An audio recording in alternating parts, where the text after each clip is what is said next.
Hello everyone, welcome to साक्षीज Vidya साधना। इस video lecture में हम पढ़ेंगे क्लास 6 जियोग्राफी का चैप्टर 7 एंड ये होगा हमारा पार्ट 2। तो हमारा जो आज का टॉपिक है वो है फिजिकल डिविजन्स। पार्ट 1 में हमने देखा था कि इंडिया में बहुत भयंकर तरह से डाइवर्सिटी है। भयंकर इसलिए बोल रही हूँ क्योंकि जगह जगह पे आप खाने के तरीके देखेंगे अलग अलग। मतलब अगर आप सिर्फ एक स्टेट की ही बात करें, मोटा मोटा ना देखें कि जम्मू कश्मीर में कुछ और खाते हैं, गुजरात में कुछ है, असम में कुछ है, तमिलनाडु में कुछ है, चलो तो ये तो अलग अलग स्टेट हैं। अगर आप किसी एक स्टेट को ही ले लो, मान लीजिए सिर्फ और सिर्फ आप उत्तर प्रदेश को ले लो, तो आपको ईस्टर्न उत्तर प्रदेश और वेस्टर्न उत्तर प्रदेश के खाने पीने और रहन सहन, लैंग्वेज सब में बहुत ज़्यादा अंतर देखने मिलेगा। तो ऐसा होता है, हमारा जो इंडिया है काफ़ी अनोखा है, बहुत अलग है, तो इसमें बहुत सारी चीज़ें हमें अलग देखने मिलती है। डाइवर्सिटी बहुत है इंडिया में, लेकिन फिर भी हम एक है, यूनिटी है हमारे अंदर।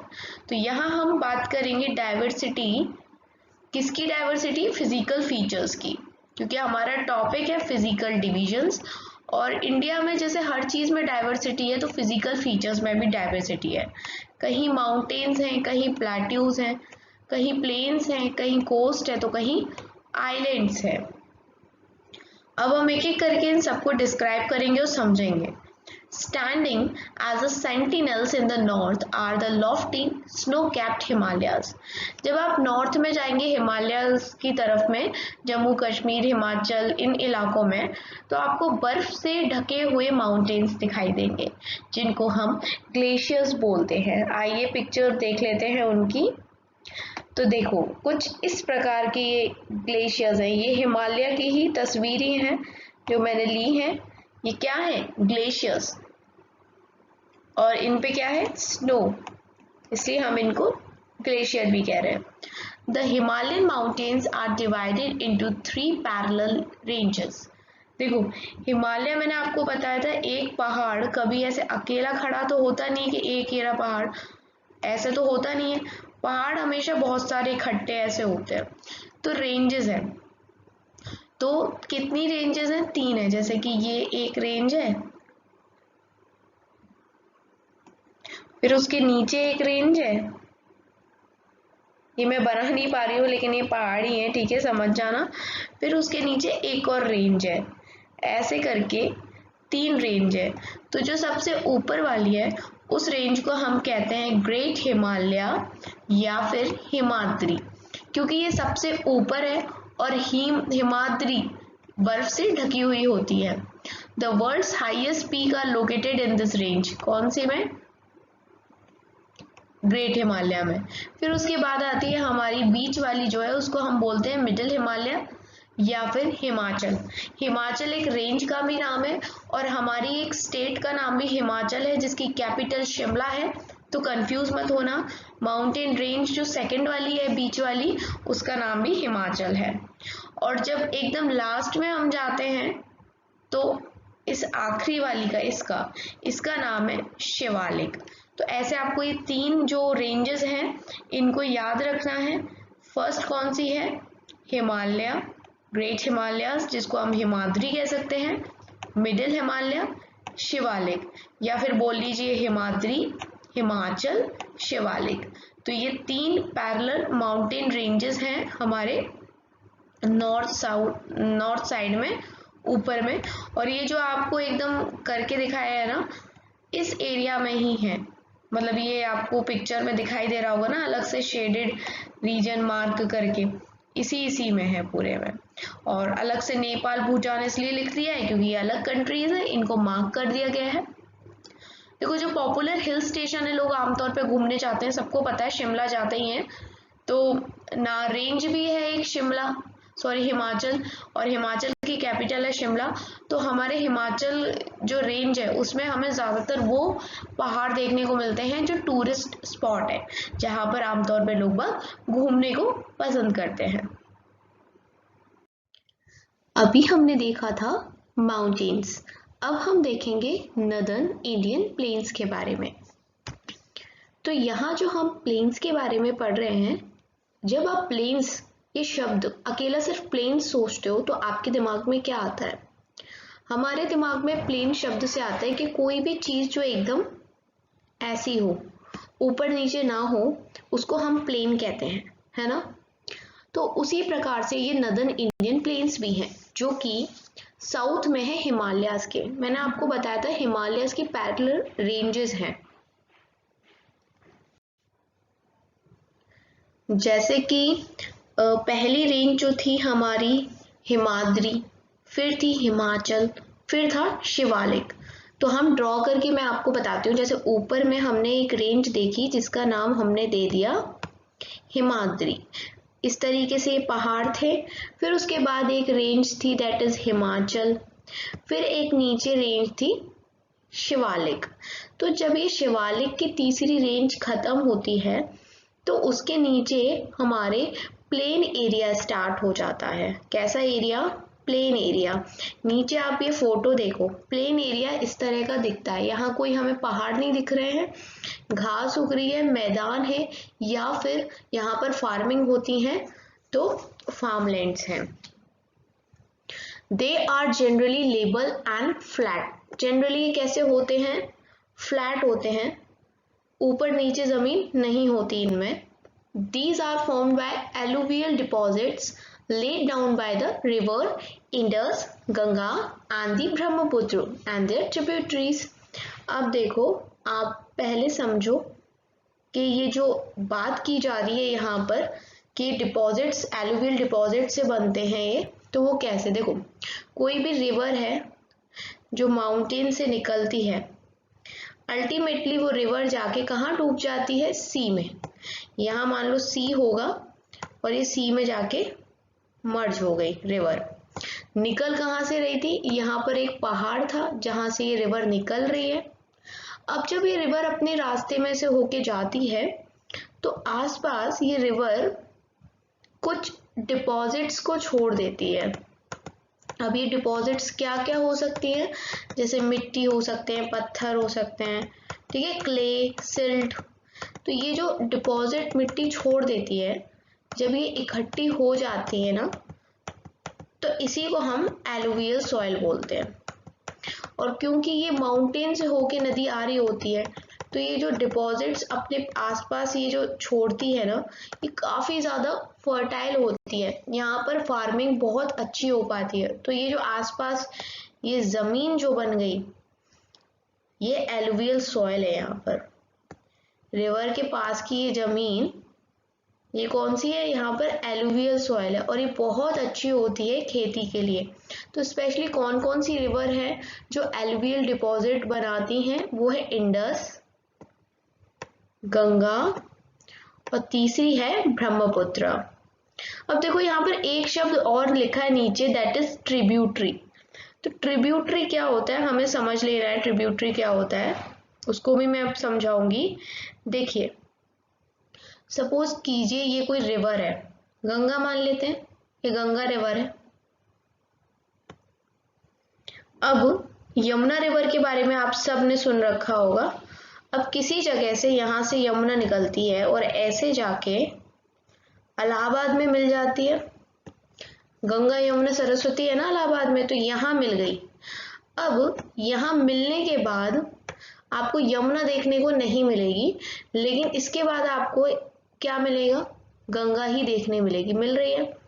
तो यमुना का पानी भी गंगा में मिल गया, ऐसे मिलते हुए ऐसे जा रहा है। अब तो जिस रिवर ने अपना पानी एक रिवर को दे दिया हो, तो बड़ी नदी कौन सी है इसमें? गंगा है बड़ी नदी। और यमुना, वाई से जो यमुना है, ये एक तरीके से हेल्प कर रही है गंगा की। तो जो हेल्पिंग रिवर होती है वो ट्रिब्यूटरी होती है, ठीक है, जो अपना पानी दूसरी रिवर में मिला देती है। तो यहाँ पर आप ट्रिब्यूटरी का मतलब भी समझ गए। अब आगे हम पढ़ते हैं, आगे और क्या लिखा है। These rivers plains provide fertile land for cultivation। जैसा कि मैंने आपको पहले बताया था कि रिवर के द्वारा जो एलुवियल सॉइल डिपोजिशन किया जाता है, डिपॉजिट मतलब किसी भी चीज में हम जमा कर रहे हैं। बैंक में भी तो पैसे डिपॉजिट कराते हैं ना, वैसे ही यहाँ पर डिपॉजिट का काम किया जाता है, डिपोजिशन का काम किया जाता है रिवर के द्वारा। बैंक में पैसे डिपॉजिट करते हैं, रिवर यहाँ पर मिट्टी, क्ले, सिल्ट, स्टोन्स, ये सब डिपॉजिट करती है। तो इन सारी चीज़ें जो रिवर लेके आती है उससे जो ज़मीन होती है बहुत उपजाऊ हो जाती है, खेती वहाँ पर बहुत अच्छी होती है। और क्योंकि खेती अच्छी होती है तो ज़्यादा लोग वहाँ रहना पसंद करते हैं, क्योंकि फार्मिंग अच्छी होगी, ज़्यादा अच्छी फार्मिंग होगी तो पैसा भी अच्छा आएगा, और इसी वजह से वहाँ पर पॉपुलेशन ज़्यादा हो जाती है। कहाँ पर? नदर्न प्लेन्स में। ये देखो, इस वाले मैप में देखो, ये जो आपको एरिया दिखाई दे रहा है ये नदर्न प्लेन्स का एरिया है। यहाँ पर बहुत ही अच्छी मिट्टी है जहाँ पर खेती बहुत अच्छी होती है, इस वजह से जो लोग होते हैं यहाँ रहना पसंद करते हैं। आपने सुना होगा पंजाब में अच्छी खेती होती है, यूपी, बिहार, यहाँ अच्छी खेती होती है, लोग बाग यहाँ ज़्यादा रहना पसंद करते हैं, इस वजह से यूपी में सबसे ज़्यादा पॉपुलेशन भी देखने को मिलती है।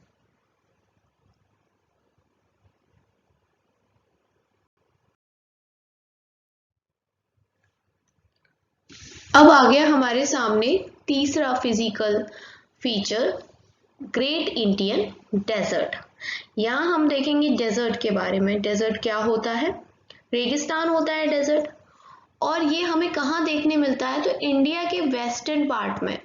आपको पता है इस तरफ जाओगे तो ईस्ट मिलेगा, इस तरफ जाओगे तो वेस्ट मिलेगा, और जब भी आप मैप में देखोगे तो इस तरफ आपको राजस्थान दिखता है वेस्टर्न साइड में, और वेस्टर्न साइड में राजस्थान के अंदर हमें थार डेजर्ट देखने को मिलता है, जिसको हम ग्रेट इंडियन डेजर्ट के नाम से भी जानते हैं। ये कैसा है? ड्राई है, सूखा है, हॉट भी है, भाई रेगिस्तान है, हॉट डेजर्ट है। अब देख लो सूरज किस प्रकार से यहाँ पर छाया रहता है, तो हॉट तो होगा। सैंडी है, मतलब रेतीला है, ये रेत के ही तो पहाड़ बने हुए हैं, पिक्चर में देखिए। तो इस प्रकार का दिखता है हमारा ग्रेट इंडियन डेजर्ट। और यहाँ पर बहुत ही कम वेजिटेशन होता है, मतलब बहुत ही कम सब्जियां हम यहाँ उगा सकते हैं, खाने पीने की चीजें। अब बात आती है कि यहाँ कम वेजिटेशन क्यों होता है? क्योंकि भाई यहाँ पर ना तो बारिश होती है अच्छे से, सूखा इलाका है, गर्मी ज़्यादा होती है, और यहाँ पर मिट्टी भी नहीं है, क्योंकि क्रॉप्स को उगाने के लिए मिट्टी चाहिए होती है। यहाँ पर क्या है? रेत। तो यहाँ पर सिर्फ वो ही प्लांट्स या फिर ट्रीज सरवाइव कर पाते हैं, रह पाते हैं, जो कि या तो सैंड में उगते हों और कम पानी जिनको लगता हो। तो जैसे कि ये एक ट्री है, ये सैंड में उग गया, लेकिन हर ट्री नहीं सैंड में उगता। अगर आप चाहो आम के पेड़ उगा लो तो वो तो मिट्टी में ही उगते हैं, सैंड अलग होता है, रेतीला मिट्टी। तो यहाँ पर इस वजह से काफ़ी कम हमें वेजिटेशन देखने को मिलता है। लेकिन जैसे कुछ पौधे हैं like cactus, cactus I hope आपने सबने देखा होगा, तो कैक्टस हमें डेजर्ट में देखने मिल जाता है।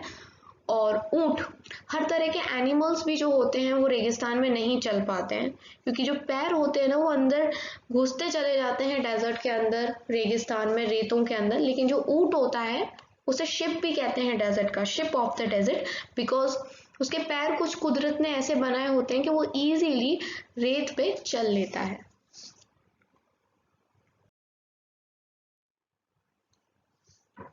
यहाँ हम देखेंगे, डू यू नो, क्या जानकारी मिल रही है इससे?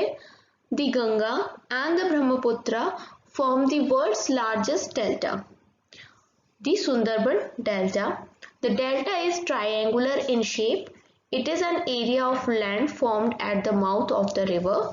Where rivers enter the sea, that point is called mouth of the river.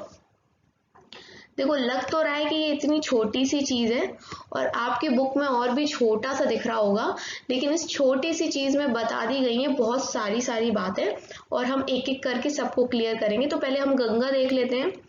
Suppose एक रिवर आ रही है जिसका नाम है गंगा। गंगा यहाँ से कहीं से निकली और इस तरीके से होते हुए, मैंने आपको बताया था लास्ट में नदी कहाँ जाके मिलती है, नदी चली जाती है सी के अंदर, और ये जाएगी बे ऑफ बंगाल की साइड में, ठीक है। ये थी गंगा, जी फॉर गंगा।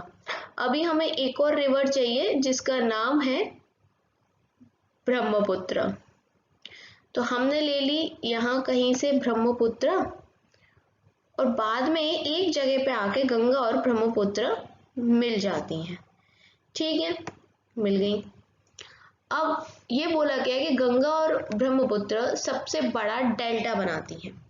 अब हमें समझना होगा डेल्टा क्या होता है, और ये जो सबसे बड़ा डेल्टा है उसका नाम सुंदरबन है, ये याद रखना, सुंदरबन डेल्टा। पहले तो ये समझ लो कि कोई आपसे पूछे कि दुनिया का सबसे बड़ा डेल्टा कौन सा है, तो आप बोलोगे सुंदरबन डेल्टा।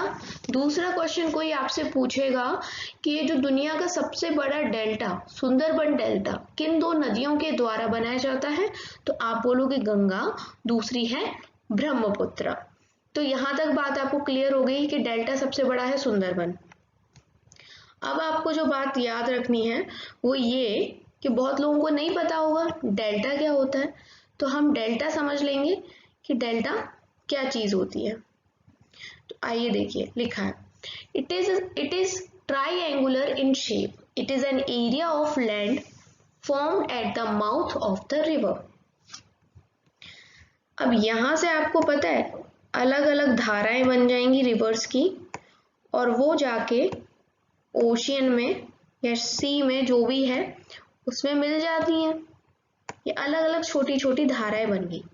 अब इन धाराओं के बीच में क्या होगा, ये तो पानी की धाराएं हैं, इनके बीच में जो जमीन है ना, देखो ये जो जगह बच रही है यहाँ पर क्या है, जमीन है इन जगहों पे, और इस जमीन को हम क्या कहेंगे, डेल्टा। इस जमीन को हम क्या कहेंगे, डेल्टा कहेंगे। और माउथ वो जगह होती है जहां पर रिवर सी से मिलती है। ये जो बीच में जमीन आप देख रहे हैं येलो कलर से मैं बना रही हूं, इसको हम डेल्टा कहेंगे।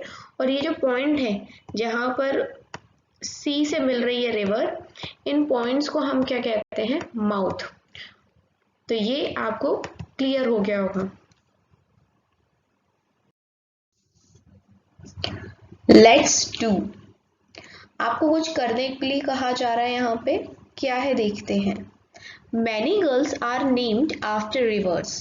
Example, Yamuna, Mandakini and Kaveri.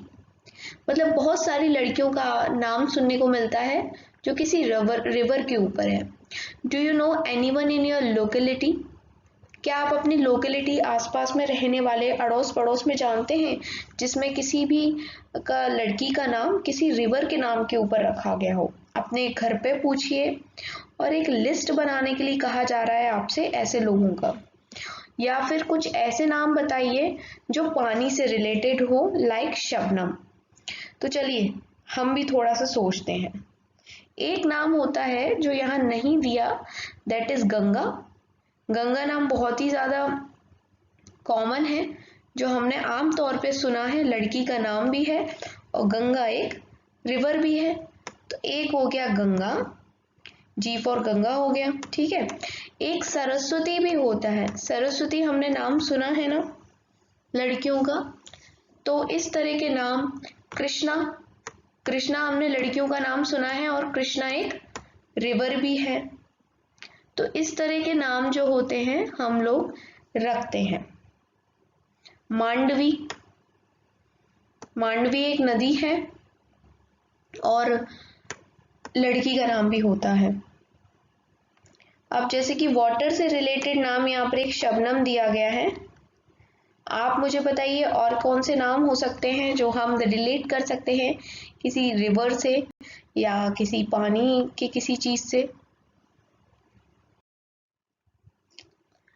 अब देखिए, हमने माउंटेन्स पढ़ा, ग्रेट इंडियन डेजर्ट पढ़ लिया, नदर्न प्लेन्स पढ़ लिया।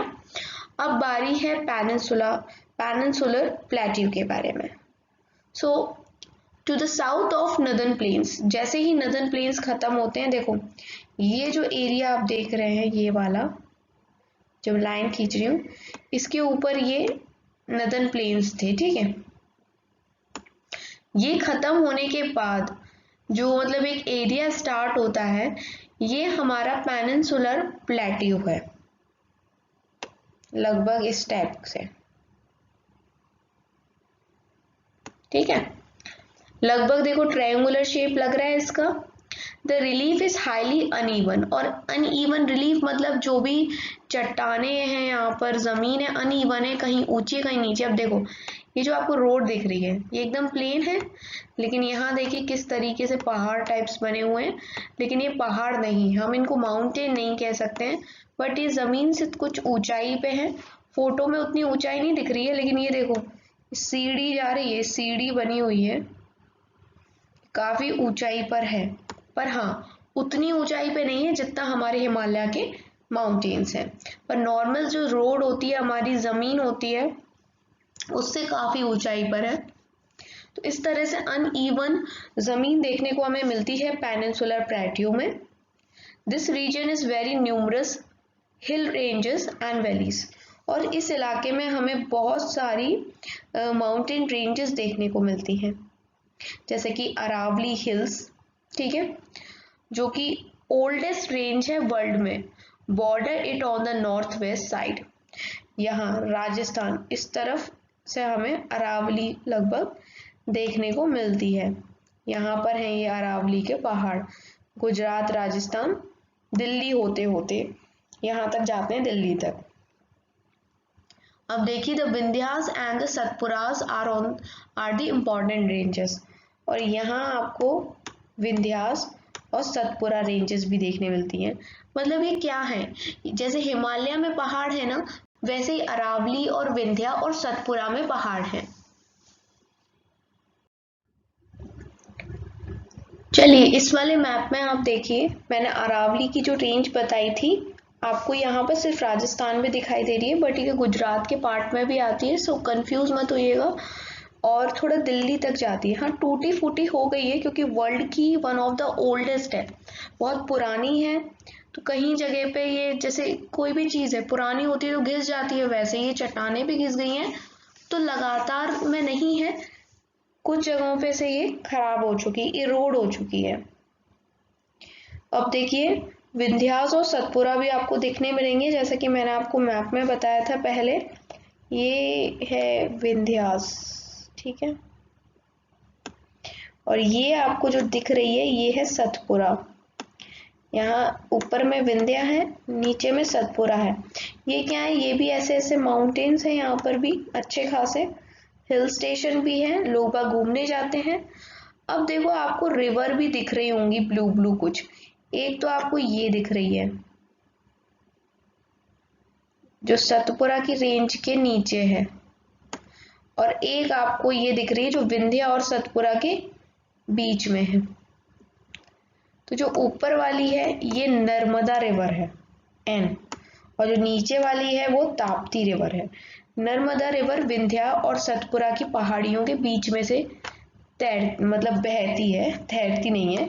जैसे ये एक पहाड़ है विंध्यास और ये है सतपुरा, और इनके बीच से जा रही है नर्मदा। कुछ इस प्रकार का होता है, बहुत सुंदर नज़ारा होता है, लोग बाग बोटिंग भी करना पसंद करते हैं। तो एक बार पहले देख लीजिए, विंध्यास ऊपर है, सतपुरा नीचे है, विंध्या और सतपुरा के बीच में नर्मदा है, और सतपुरा के नीचे है Tapti. The Narmada rivers and Tapti flow through these ranges. मैंने आपको पहले ही बता दिया, These are west flowing river that drain into Arabian Sea. देखो जो ज़्यादातर हमारी नदियाँ हैं वो इस तरफ जाती हैं, ईस्ट साइड में, ठीक है, चाहे गोदावरी कह लो, महानदी कह लो, कृष्णा कावेरी कह लो, इधर जाती हैं। और इवन गंगा भी इस तरह से होते हुए, यहाँ देखो ये सुंदरबन लिख रहा है, यही जाती है बे ऑफ बंगाल में। लेकिन बहुत ही कम नदियां हैं, उनमें से दो ऐसी हैं नर्मदा और ताप्ती जो कि वेस्ट में जाती हैं, इस तरफ अरेबियन सी में। अदरवाइज ज़्यादातर जो हमारी नदी हैं वो बे ऑफ बंगाल में जाती हैं। तो यहाँ पर ये चीज़ बताई जा रही है। तो अगर आपसे कोई स्पेशली देखो क्वेश्चन आता है वेस्ट फ्लोइंग रिवर कौन सी है, वेस्ट की तरफ जाने वाली रिवर कौन सी है, तो आप इजीली बता देना नर्मदा और तापी है। अब देखिए हम पढ़ेंगे वेस्टर्न घाट्स, जिसको सह्याद्री भी कहते हैं, इनके बारे में। वेस्टर्न घाट्स और Sahyadri border the plateau in the west and eastern Ghats provided the eastern boundary. जैसे कि मैंने आपको बताया था, ये वाला जो हमारा एरिया था ऐसे ऐसे करके, ये क्या था, डेक्कन प्लेट्यू था ये, या पेनिनसुलर प्लेट्यू कह लो, जो भी आपका मन करे। तो इसकी जो ये वेस्टर्न बाउंड्री है, ये हमारे घाट्स हैं, वेस्टर्न घाट्स। और ईस्ट में यहाँ पर क्या है, ईस्टर्न घाट्स हो गए। यहाँ तक आपको बात क्लियर हो गई। शेडेड रीजन जो है इधर का वेस्टर्न घाट्स, और ईस्ट में eastern Ghats. While the western Ghats are almost continuous, the eastern Ghats are broken and uneven. देखो वेस्टर्न घाट्स यहाँ पर भी पता है क्या है, पहाड़ ही है। घाटों में क्या है, कुछ पहाड़ी इलाका ही देखने को मिलेगा। वेस्टर्न घाट्स तो देखो ऐसा है, कंटिन्यूस है, मतलब लगातार आपको पहाड़ देखने मिलेंगे। लेकिन जब आप ईस्टर्न घाट्स में आएंगे तो क्या होगा, यहाँ ये मान लो 2 पहाड़ है, फिर गैप आ गया, फिर यहाँ पर कुछ पहाड़ आ गए, फिर गैप आ गया, फिर यहाँ पर पहाड़ है। अब ये जो पहाड़ इस तरीके से मतलब यहाँ पर बने हैं, ये पहाड़ है, फिर गैप आ गया, पहाड़ है यहाँ, फिर गैप आ गया।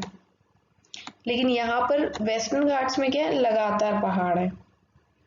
तो ये जो गैप आया है, ये गैप क्यों आया है, मैं अभी पूरा इरेज करती हूँ और आपको रिवर्स बताती हूँ। रिवर्स की वजह से एक गैप आया। देखो ये गोदावरी है, ये यहाँ से जा रही है, जब ये यहाँ से जाएगी तो बीच में जगह चाहिए, तो इसलिए यहाँ पर गैप है। जब पानी लगातार किसी पत्थर के ऊपर से जाता है, कई हजारों साल तक जाता है, तो पत्थर भी घिस जाता है, और इसीलिए यहाँ की जगह साफ हो चुकी है और यहाँ पर इन माउंटेन्स के बीच में गैप आ चुका है। ऐसे ही करके कृष्णा, कावेरी, कई नदियां यहाँ से जाती हैं, जिनकी वजह से यहाँ पर गैप देखने मिलता है। ये जो हमारा डेक्कन प्लेट्यू है ना, ये काफी अच्छा खासा है मिनरल्स के। अगर हम मिनरल्स की बात करें तो बहुत रिच है मिनरल्स में। यहाँ कोल मिलता है और आयरन भी मिलता है, जिससे हम इंडस्ट्रीज में यूज करते हैं और वेरियस चीजें बनाते हैं।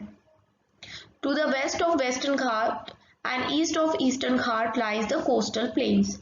अब जब आप वेस्टर्न घाट से थोड़ा इस तरफ आएंगे और ईस्टर्न घाट से थोड़ा और ईस्ट में इस तरफ आएंगे, तो आपको कोस्टल प्लेन्स देखने मिलेंगे। जैसे कि देखिए ये समुद्र है और ये आपको घाट्स दिख रहे होंगे, पहाड़ टाइप। ये जो आपको प्लेन एरिया दिख रहा है ना, ये क्या थे, ये घाट है, ठीक है। और ये समुद्र है। घाट और समुद्र के बीच में मतलब सी है ये मान लो, या अरेबियन सी या बे ऑफ बंगाल मान लो, जो भी मानना है। तो घाट और सी के बीच का जो ये प्लेन एरिया है, इसको हम कोस्टल प्लेन्स कहते हैं। Coastal plains are very narrow, मतलब बहुत पतले हैं। ये मत सोचना कि बहुत मतलब लंबे इलाकों में फैले हुए हैं, ऐसा कुछ नहीं है, काफी नैरो हैं। The eastern coastal plains are much broader. लेकिन अगर तुलना करी जाए वेस्ट के प्लेन्स की, तो वेस्ट के प्लेन्स ज्यादा चौड़े नहीं है। जो ईस्ट साइड में यानी बे ऑफ बंगाल की तरफ में जो प्लेन्स हैं, तमिलनाडु और उड़ीसा के साइड में जो हमें प्लेन्स देखने मिलते हैं, ये ज्यादा चौड़े हैं। And there are number of east flowing rivers. जैसा कि मैंने आपको बताया था, ज्यादातर रिवर ईस्ट में जाके गिरती हैं, बे ऑफ बंगाल में अपना पानी डालती हैं। और वो रिवर कौन कौन सी हैं, महानदी, गोदावरी, कृष्णा और कावेरी, जो बे ऑफ बंगाल में जाके अपना पानी डाल देती हैं। These rivers have formed fertile deltas at their mouth। और जैसे कि गंगा और ब्रह्मपुत्र मिलके सुंदरबन डेल्टा बनाती हैं, उसी प्रकार से ये वाली रिवर्स भी डेल्टा बनाती हैं। लेकिन सबसे बड़ा डेल्टा पूरी दुनिया में एक ही है, जिसका नाम है सुंदरबन डेल्टा, और वो हमारी गंगा और ब्रह्मपुत्र मिलके बनाती हैं। तो ये चीजें आप याद रखेंगे। चलो ये यहाँ पर आपको कंप्लीट हुआ। यहाँ एक जानकारी दी जा रही है जो कि हम देखते हैं। Do you know corals are skeletons of tiny marine animal called polyps. When the living polyps die, their skeleton are left. Other polyps grow on the top of the hard skeleton, which grows higher and higher, thus forming the coral islands. देखिए हमारा जो India है, वहां पर हमें 2 प्रकार के islands देखने मिलते हैं। एक है लक्षद्वीप आइलैंड और दूसरा है अंडमान एंड निकोबार आइलैंड। ऐसा माना जाता है कि जो अंडमान एंड निकोबार आइलैंड है, वो हिमालयस का ही एक भाग है, जो कि समुद्र में डूब गया है, और उसके जो माउंटेन का उठा हुआ हिस्सा है समुद्र के ऊपर, वहां हमने क्या बसा लिया है, मतलब इंडस्ट्रीज लगा लिए, घर बार बसा लिया, लोग बाग ने रहना पसंद कर लिया। देखो इस तरीके से, जैसे ये हम कोई पहाड़ था, अब ये पानी में डूब गया है, ठीक है, तो इसका इतना हिस्सा पानी में डूब गया। अब जो ये वाला हिस्सा बचा, यहाँ पर लोगों ने रहना शुरू कर दिया है। तो ये है अंडमान की कहानी। लेकिन लक्षद्वीप का किस्सा बिल्कुल अलग है। लक्षद्वीप में ऐसा कुछ नहीं है। लक्षद्वीप में क्या है, एक जानवर होता है जो पानी के अंदर रहता है, जिसको हम पॉलिप्स कहते हैं। जब ये एक तरह के स्केलेटन में रहता है, और जब ये मर जाता है तो उसका स्केलेटन वहीं रह जाता है, कुछ इस प्रकार का, ठीक है। आपको ये दिल शेप टाइप का लगे, इस टाइप का।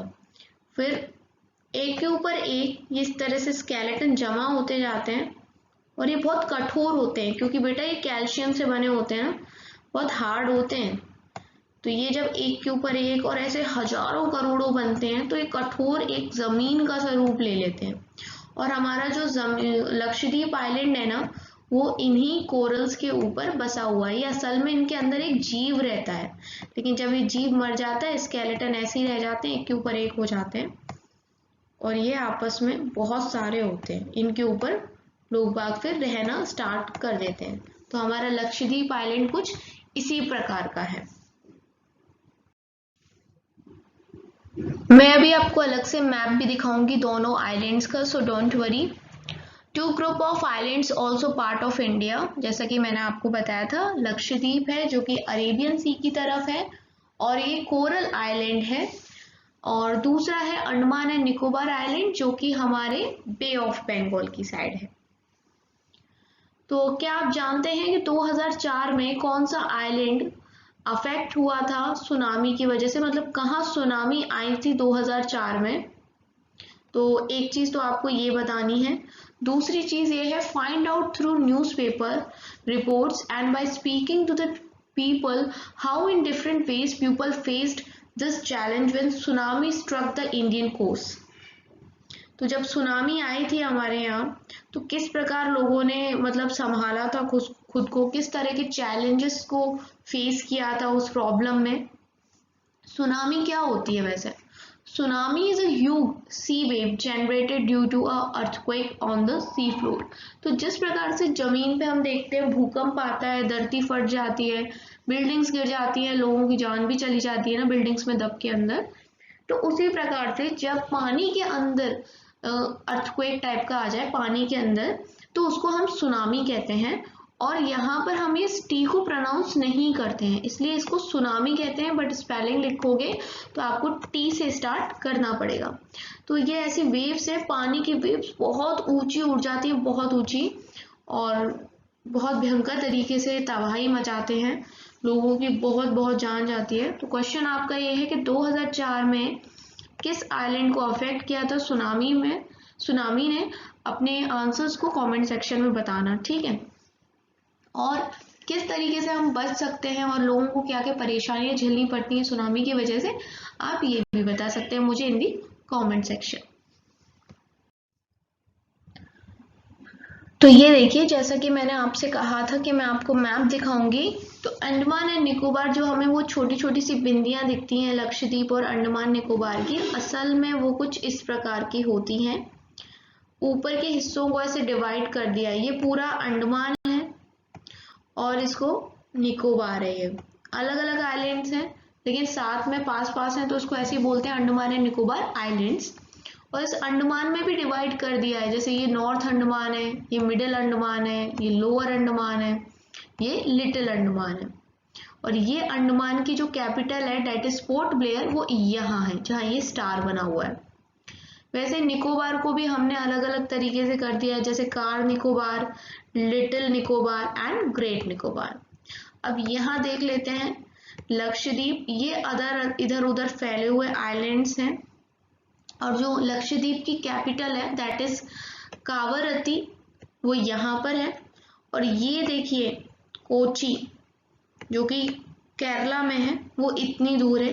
ये क्या है येलो येलो, ये हमारा इंडिया है, ठीक है। यहाँ पर केरला की जगह है कोची, कोची से इस तरफ है ये कावरत्ती। और भी बहुत सारे आइलैंड्स हैं जो लक्षद्वीप के हैं, जैसे चेतलत, किल्तन, बित्रा, कदमत, अंद्रोथ, कल्पेनी। तो इस तरीके से बहुत से हैं, आगाती। ये सारे आइलैंड्स हैं। आपको इनकी नाम रखने की मतलब याद रखने की कोई ज़रूरत नहीं है, वो तो मैंने आपकी एक्स्ट्रा नॉलेज के लिए आपको बता दिया है। आप बस यही याद रखिए कि इंडिया के 2 आइलैंड्स हैं, अंडमान एंड निकोबार एंड दूसरा Lakshadweep group of islands. Andaman and Nicobar bay of Bengal में है और लक्षद्वीप अरेबियन सी में है। इस चीज को आपको याद रखना है, इसके अलावा आपको ज्यादा डिटेल में पढ़ने की जरूरत नहीं है अभी।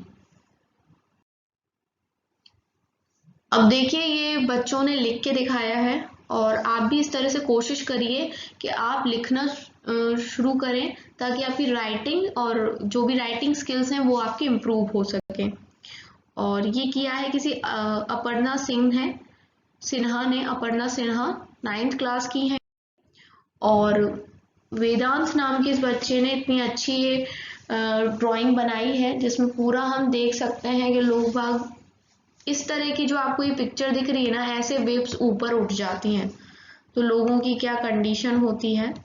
तो वो छोटा सा बच्चा है बट उसने अपनी ड्राइंग के थ्रू ये पूरा बताने की कोशिश करी है। आई होप आप भी ऐसे कुछ पोस्टर्स बनाएं और लिखें इनके बारे में। इससे आपका दिमाग और क्रिएटिव होगा, आपकी सोचने की शक्ति बढ़ेगी। जो भी एक्टिविटीज दी जाती हैं किताबों में वो जरूर करा करें, उससे आप ही के लिए फायदा रहेगा। Thanks for watching Sakshi's Vidya Sadhana.